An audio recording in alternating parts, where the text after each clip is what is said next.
একজন বাবা যে তার আদরের ছোট্ট মেয়েটিকে খুবই অল্প বয়সে হারিয়ে ফেলে, কারণ তাকে নৃশংসভাবে মার্ডার করা হয় এবং সে যখন এই ব্যাপারে পুলিশের কাছে যায়, পুলিশ কিছুই করতে পারে না, যার ফলে সে ডিসাইড করে নেয় সে নিজেই এই সব কিছুর সমাধান করবে এবং তার মেয়ের বদলা নেবে। আর এই কারণেই সে সাদাসিধে মানুষ থেকে সোজা হিংস্র এবং ভয়ানক মানুষে পরিণত হয়ে যায়। আর এমনই একটি হরর ক্রাইম থ্রিলার মুভি দেখবেন আজকের এই ভিডিওতে। Hi, this is Nabin and you are watching best of Hollywood. আর আজকের মুভি 7 ডেজ। মুভি শুরু হয় একটি নির্জন জঙ্গলের মাঝে একটি বাড়ি দেখিয়ে, যেখানে একজন বয়স্ক মানুষ একা একা বসবাস করে। তাকে দেখে মনে হয় তার জীবনে কোনো রকম আশা ভরসা কিছুই নেই। সে সম্পূর্ণ একা হয়ে গেছে এবং একা থাকতে ভালোবাসে। সে সকালে ঘুম থেকে উঠে তার ঘরের টিভিটা অন করে এবং সেখানে একটি ভিডিও ক্লিপ সে বারবার দেখতে থাকে। এই ভিডিও ক্লিপে একজন মহিলা একটি মার্কেট থেকে কিছু কেনাকাটি করছে এবং ঠিক তখনই পিছন থেকে এক ব্যক্তি সেই মহিলাটিকে গুলি করে মার্ডার করে ফেলে। আসলে এই মহিলাটি এই বয়স্ক মানুষটির স্ত্রী হয় এবং এই ঘটনার পর সেই ছেলেটির আইনতভাবে জেলের শাস্তি হয়। কিন্তু এই ক্লিপটা দেখতে থাকা সেই বয়স্ক মানুষটি এতে স্যাটিসফাই হয় না, কারণ তার মতে যেই ব্যক্তি মার্ডার করে তার শাস্তি মৃত্যুই হওয়া উচিত। এরপর মুভি সিন শিফট হয়ে যায় এবং আমাদেরকে দেখানো হয় একজন ডাক্তার যে মন দিয়ে একটি অপারেশন কমপ্লিট করছে। আর এই ডাক্তারের নাম ব্রুনো হ্যামিল।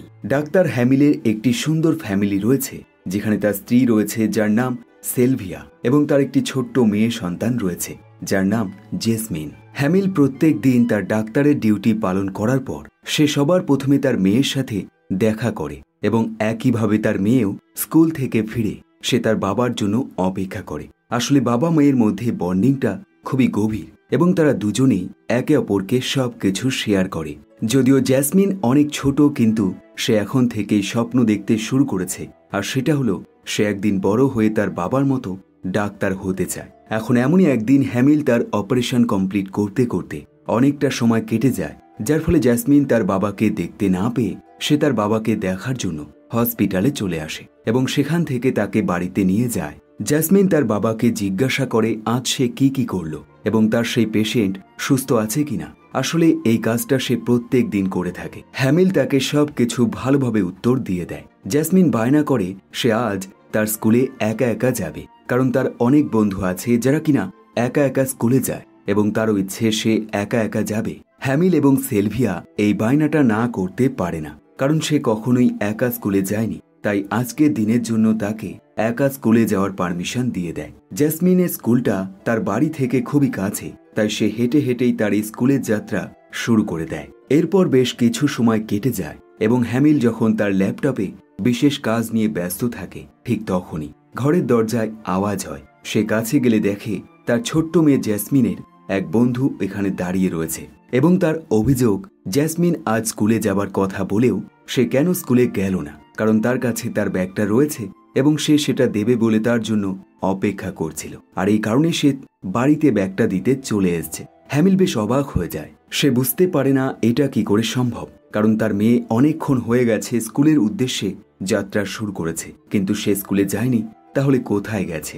সে সঙ্গে সঙ্গে তার ঘরটা ভালোভাবে চেক করে এবং দেখার চেষ্টা করে সে কোথাও লুকিয়ে আছে কিনা, এবং যখন সে দেখতে পায় না, সে সঙ্গে সঙ্গে তার স্ত্রীকেও এই ব্যাপারে জানিয়ে দেয়। সেলভিয়ার সঙ্গে সঙ্গে তার স্কুলে ফোন করে এবং জানার চেষ্টা করে তার মেয়ে সেখানে গিয়েছে কিনা, কিন্তু স্কুল থেকে সে একই কথা তাকে জানায়, তার মেয়ে আজ স্কুলে আসেনি। এখন এই খবর শুনে এই স্বামী স্ত্রী খুব বেশি ভয় পেয়ে যায়। তারা সঙ্গে সঙ্গে পুলিশকে কল করে এবং পুলিশ তার বাড়িতে চলে আসে। হ্যামিল পুলিশ অফিসারকে প্রথম থেকে সব ঘটনা জানিয়ে দেয়। সে জানায় কিভাবে প্রত্যেকটা দিন তারা তাকে স্কুলে দিয়ে আসতো, কিন্তু আজ একমাত্র যে কিনা সে একা গিয়েছে।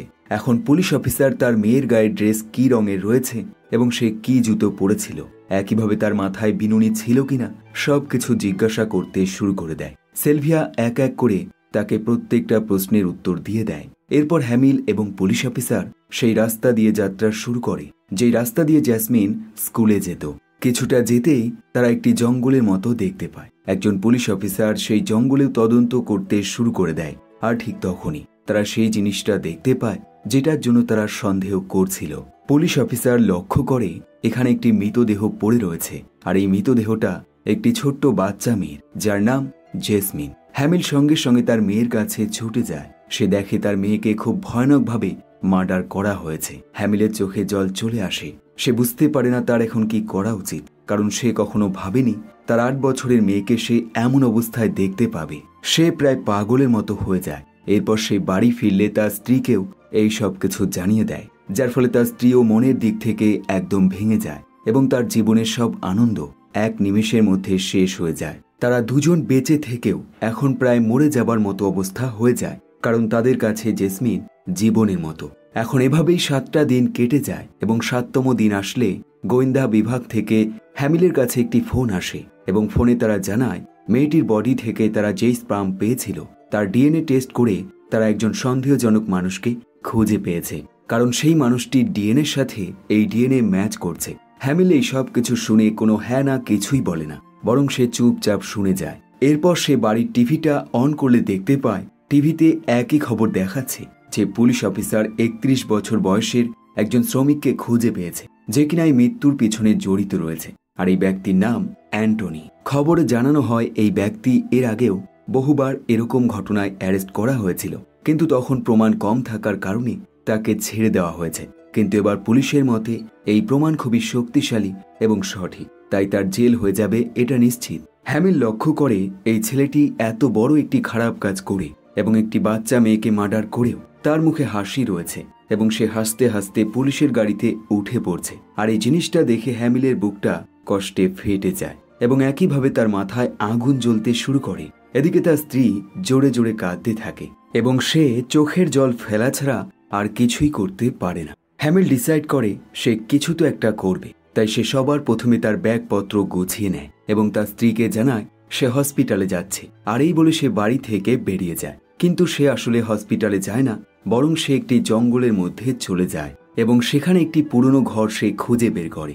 এরপর ঠিক জঙ্গলের পাশেই একটি ঘর সে ভাড়া নেয়, কিন্তু বাড়ির যে মালিক সে হ্যামিলকে দেখে অবাক হয়ে যায়, কারণ এই জঙ্গলের মধ্যে কেউ ঘর ভাড়া নিতে চায় না, কিন্তু সে একমাত্র ব্যক্তি যে কিনা এই কাজটা করছে। তাই সে তাকে বিভিন্ন রকম প্রশ্ন করে, কিন্তু হ্যামিল তাকে জানায় সে যত টাকা চাইবে তত টাকা সে দেবে, কিন্তু সে যেন কোনো রকম প্রশ্ন না করে এবং একইভাবে এই ব্যাপারে কাউকেই যেন না জানায়। এরপর হ্যামিল তার বাড়িতে ফিরে যায় এবং তার স্ত্রী তাকে জেরা করতে শুরু করে দেয়, কারণ সে ইতিমধ্যে হসপিটালে ফোন করেছিল এবং জানতে পেরেছে সে সেখানে যায়নি। তাই সে তাকে জিজ্ঞাসা করে, তুমি তাহলে কোথায় গিয়েছিলে? হ্যামিল তার স্ত্রীকে কোনো কিছুই বলে না, বরং সে চুপ থাকে।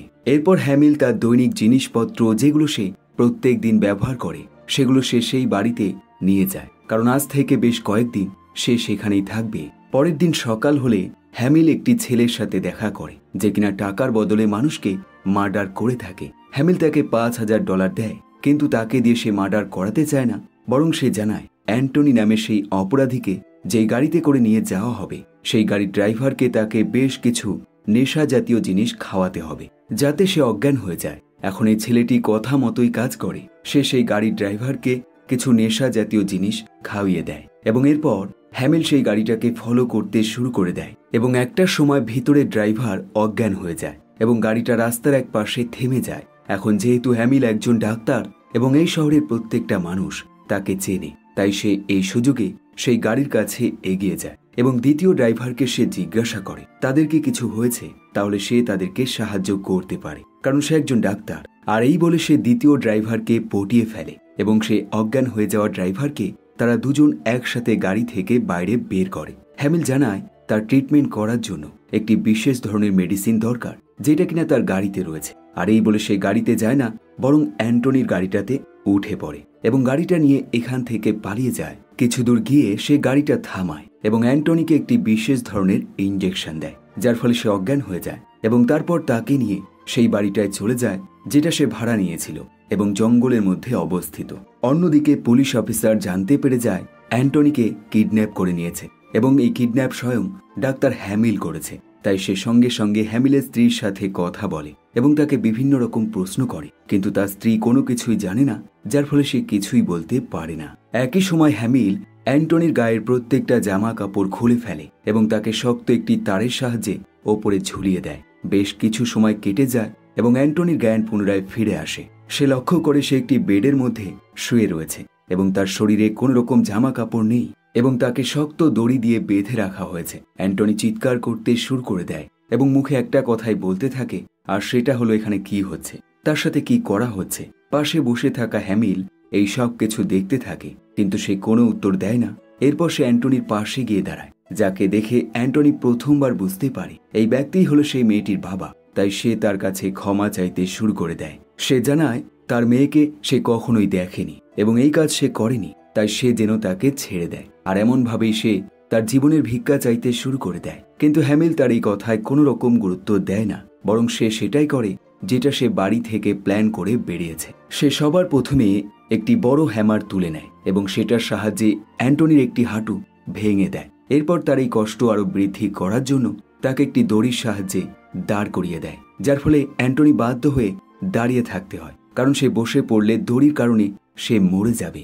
এবং একইভাবে দাঁড়িয়ে থাকতেও তার বেশ কষ্ট হয়, কারণ তার একটা হাঁটু ভেঙে গেছে। আর এই সব কিছু হ্যামিল চুপচাপ দেখতে থাকে এবং তার মুখে এক ভয়ানক হাসি চলে আসে, যেন দেখে মনে হয় সে তার স্বাভাবিক আচরণ সম্পূর্ণ হারিয়ে ফেলেছে এবং সে একজন সাইকো কিলারে পরিণত হয়ে গেছে। অন্যদিকে সেই বয়স্ক মানুষটিকে আরও একবার দেখানো হয়, যাকে আমরা মুভির প্রথমে দেখেছিলাম। আর এই বয়স্ক মানুষটি আর কেউ নয়, স্বয়ং একজন গোয়েন্দা বিভাগের অফিসার। আর এই অফিসার জ্যাসমিনের কেসটা হ্যান্ডেল করছে। এখন যেহেতু অ্যান্টনি কিডন্যাপ হয়ে গেছে, তাই সে এই কিডন্যাপের তদন্তটা নিজের হাতে হ্যান্ডেল করতে শুরু করে দেয়। সকাল হলে হ্যামিল সেই ঘর থেকে বাইরে বের হয় এবং তার আচরণ সে স্বাভাবিক করে ফেলে, যাতে কেউ দেখলে কিছুই বুঝতে না পারে। সে জঙ্গলের মধ্যে একটি মৃত হরিণ দেখতে পায়। সে জানে সে এখন শহরে যেতে পারবে না, তাই সে এই মৃত হরিণটাকেই খাবার হিসেবে ব্যবহার করে এবং কিছুটা সে অ্যান্টনির জন্য নিয়ে যায়। হ্যামিল টিভি চালালে দেখতে পায় তারই কিডন্যাপের ঘটনা প্রতিটা নিউজ চ্যানেলে এবং খবরের পেপারে ছড়িয়ে পড়েছে। এরপর হ্যামিল তার স্ত্রীকে কল করে এবং তাকে জানায় সে অ্যান্টনির একটি হাঁটু ভেঙে দিয়েছে। তাই সে তাকে জিজ্ঞাসা করে, তুমি বলো এরপর আমি তার কি করব। যেটা শুনে তার স্ত্রী কাঁদতে শুরু করে দেয় এবং তাকে এই সব কিছু বন্ধ করতে বলে। কিন্তু হ্যামিল তার কথা শোনে না, বরং সে তাকে বলে, তুমি যদি কিছু না বলো তাহলে আমি এটাই বিশ্বাস করব তুমি জেসমিনকে ভালোবাসতে না। এখন এসবের মধ্যে বিপরীত পাশে থাকা ডিটেকটিভ অফিসার হ্যামিলের সাথে কথা বলে। আসলে হ্যামিলের এই ফোনটা ট্রেস করা হচ্ছিল, যেটা হ্যামিল জানতো না। কিন্তু এখন বাধ্য হয়ে হ্যামিলকে ডিটেকটিভের সাথে কথা বলতে হয়। অফিসার তাকে জানায় সে যেন এখনই ধরা দিয়ে দেয় এবং অ্যান্টনিকে তারা কঠিন শাস্তি দেবে। সে তাকে বোঝায়, তুমি একজন ভালো ডাক্তার, তাই তুমি এত খারাপ কাজ কখনোই করতে পারো না, তোমার উচিত ধরা দিয়ে দেওয়া। কিন্তু হ্যামিল তার কথা শোনে না, যার ফলে অফিসার তাকে তার অতীতের ঘটনা বলতে শুরু করে দেয়। সে জানায় তার স্ত্রীকেও ঠিক এমনভাবেই একজন সিরিয়াল কিলার মার্ডার করে ফেলেছিল এবং তারও মনে হয়েছিল সে তাকে মেরে ফেলবে, কিন্তু সে তেমনটা করেনি, কারণ সে আইনের হয়ে কাজ করে এবং আইনের বিরুদ্ধে যাওয়াটা মোটেও ঠিক না। কিন্তু হ্যামিল তার কথায় মোটেও রাজি হয় না, বরং সে বলে, তুমি তোমার স্ত্রীকে মরতে দেখেছ এবং তার কোনো রকম বদলা নেওনি, তাই তুমি সবচেয়ে ভীতু একটি মানুষ এবং একইভাবে তুমি যে তার স্বামী সেটাও তুমি বলতে পারবে না, কারণ তুমি তার যোগ্য নও। সে আরও বলে সে নিজেই পুলিশের কাছে ধরা দেবে যখন সে অ্যান্টনিকে মার্ডার করে ফেলবে এবং কিছুদিনের মধ্যেই তার মেয়ে জেসমিনের জন্মদিন রয়েছে এবং সেদিনই সে পুলিশের কাছে ধরা দেবে। আর এই বলে সে ফোনটা রেখে দেয়। এরপর সে আবারও অ্যান্টনির কাছে ফিরে যায় এবং তাকে সেই মৃত হরিণের মাংসটা জোরপূর্বক খাইয়ে দেয় এবং এরপর আরও একবার তাকে টর্চার করতে শুরু করে দেয়। আসলে হ্যামিল তাকে একবারে মারতে চায় না, বরং আস্তে আস্তে কষ্ট দিয়ে মারতে চায়, যাতে সে বুঝতে পারে বাচ্চা মেয়েটির মৃত্যুর সময় সে কতটা কষ্ট পেয়েছিল। অন্যদিকে ডিটেকটিভ অফিসার সেই ছেলেটিকে খুঁজে বের করে যে কিনা গাড়ির ড্রাইভারকে নেশা জাতীয় জিনিস খাইয়েছিল। সে তাকে নানান রকম প্রশ্ন করে, কিন্তু সেই ছেলেটি শুধুমাত্র এইটুকুই জানায় সে সেই নেশা জাতীয় খাবার খাওয়ানোর জন্যই টাকা নিয়েছিল, কিন্তু এরপর তার সাথে কি করা হয়েছিল সেই ব্যাপারে সে কিছুই জানে না। অন্যদিকে হ্যামিল একটি লোহার শক্ত চেন নিয়ে অ্যান্টনির কাছে যায় এবং সেটা দিয়ে ইচ্ছে মতো তাকে মারতে শুরু করে দেয় এবং একটা সময় অ্যান্টনির শরীর রক্তাক্ত হয়ে যায় এবং এই যন্ত্রণা সে আর সহ্য করতে পারে না। তাই সে প্রথমবার স্বীকার করে নেয় তার ছোট্ট মেয়েটি অর্থাৎ জেসমিনকে সে মার্ডার করেছে। এখন এই কথা জানতে পেরে হ্যামিল আরো জোরে আঘাত করতে শুরু করে দেয় এবং একটা সময় অ্যান্টনি অজ্ঞান হয়ে যায়। আর এভাবেই টর্চার করতে করতে 4তম দিন চলে আসে, অর্থাৎ হ্যামিল 4 দিন ধরে অ্যান্টনিকে টর্চার করে যাচ্ছে। পরের দিন হ্যামিল লক্ষ্য করে অ্যান্টনির জ্ঞান আর ফিরছে না, কিন্তু তাকে এখনো 3 দিন টর্চার করতে হবে। তাই সে তার ট্রিটমেন্ট করতে শুরু করে দেয়। এখন যেহেতু সে ডাক্তার, তাই খুব সহজেই তার জ্ঞান ফিরিয়ে নিয়ে আসে। এরপর হ্যামিল আরও একবার বাইরে যায় এবং সেই হরিণের মৃতদেহটা যেটা এখনো সেখানে পড়ে রয়েছে এবং পচে গেছে সেটা সে টানতে টানতে ঘরে নিয়ে আসে যাতে সে এটা অ্যান্টনিকে খাওয়াতে পারে। এরপর সে ঘরের টিভিটা অন করে এবং সে দেখতে পায় খবরের চ্যানেলে তার স্ত্রী একটি প্রেস কনফারেন্স করছে। সে মিডিয়াকে স্পষ্টভাবে জানিয়ে দেয় তার স্বামী যেটা করছে সেটা সে সমর্থন করছে না। একইভাবে তার মনে হয় তার স্বামীর মানসিক ভারসাম্য হারিয়ে ফেলেছে, অর্থাৎ সে পাগল হয়ে গেছে, কারণ এরকম কাজ পাগলরাই করতে পারে। এখন এই কথা শুনে হ্যামিল একদম রেগে যায়। সে সঙ্গে সঙ্গে তার স্ত্রীকে কল করে এবং জিজ্ঞাসা করে সে এমন কথা কেন বলল। তার স্ত্রী তাকে বোঝায় সে যেটা করছে সেটা আইনের বিরুদ্ধে, বরং এই কাজগুলো পুলিশের করা উচিত, তাই সে যেন এখনই বাড়িতে ফিরে আসে। কিন্তু হ্যামিল তার কথা শোনে না, বরং সে রেগে যায়। সে বলে, তুমি যদি তোমার মেয়েকে ভালোবাসতে তবে তুমি কখনোই এমনটা বলতে পারতে না। আর এভাবেই এদের মধ্যে ঝগড়া শুরু হয়ে যায় এবং একটা সময় হ্যামিলের স্ত্রী এই ঝগড়া সহ্য করতে না পেরে তার হাতের ফোনটা টুকরো টুকরো করে ফেলে। অন্যদিকে পুলিশ অফিসার ক্রমাগত তাদের তদন্ত চালিয়ে যায় এবং হ্যামিলের ফোন ট্রেস করার চেষ্টা করে, কিন্তু তারা লোকেশন খুঁজে পায় না, কারণ হ্যামিল এমন একটা জঙ্গলের ভিতরে রয়েছে যেখানকার লোকেশন ম্যাপে দেখায় না। এরপর ৫তম দিন চলে আসলে হ্যামিল আরও একবার তার টর্চার করা শুরু করে দেয়। আর এবার সে প্ল্যান করে অ্যান্টনির শরীরে সে একটি অপারেশন করবে এবং এই অপারেশন তাকে অজ্ঞান করে করবে না, বরং জ্ঞান থাকা অবস্থায় করবে। এরপর হ্যামিল তাকে একটি ইনজেকশন দেয় আর এই ইনজেকশনটা অ্যান্টনির শরীরটাকে পুরো প্যারালাইজড করে দেয়, কিন্তু এমন অবস্থায় সে সব রকম কষ্ট অনুভব করতে পারবে, শুধুমাত্র হাত পা নাড়াতে পারবে না। এরপর সে তার পেটের অংশ কেটে ফেলে এবং সেখান থেকে ভিতরের জিনিস বাইরে বের করে ফেলে। এরপর সে তাকে খাবার খেতে দেয়। এখন সমস্যা হলো তার পেটের জিনিস বাইরে বের করাতে সে যেগুলো খায় সেগুলোই বাইরে বেরিয়ে যায়। অ্যান্টনি এই সব কিছুই অনুভব করতে পারে এবং এই কষ্টগুলো সে অনুভব করতে পারে, কিন্তু সে হাত পা এবং চোখ কিছুই নাড়াতে পারে না। সে বুঝতে পারে হ্যামিল এভাবেই তাকে কষ্ট দিয়ে যাবে, তাই সে এখন মন থেকে ডিসাইড করে নেয় সে এখন মরে যাবে। কিন্তু কিভাবে, কারণ সে তার হাত পা কিছুই নাড়াতে পারে না। তাই পরের বার যখন হ্যামিল আবারও তার কাছে ফিরে আসে, সে ইচ্ছে করেই হ্যামিলের ছোট্ট মেয়েটির নামে বাজে বাজে কথা বলতে শুরু করে দেয় এবং একইভাবে জানায় সে কিভাবে আরও দুটো মেয়ের সাথে ঠিক একই রকম ঘটনা ঘটিয়েছে।